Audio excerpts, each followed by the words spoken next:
नमस्कार शेतकरी मित्रांनो, कापूस व सोयाबीन अनुदान अर्ज चालू झालेले आहेत. अर्ज केला तरच तुम्हाला हेक्टरी 5,000 रुपये मिळणार आहेत.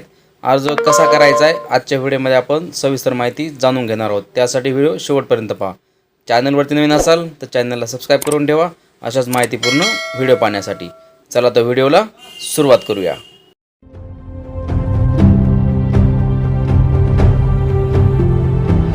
महाराष्ट्र राज्य सरकारने राज्यातील कापूस व सोयाबीन उत्पादन शेतकरीला हेक्टरी 5,000 रुपये अनुदान देण्याचे अर्थसंकल्प काही दिवसापूर्वी सादर केला होता.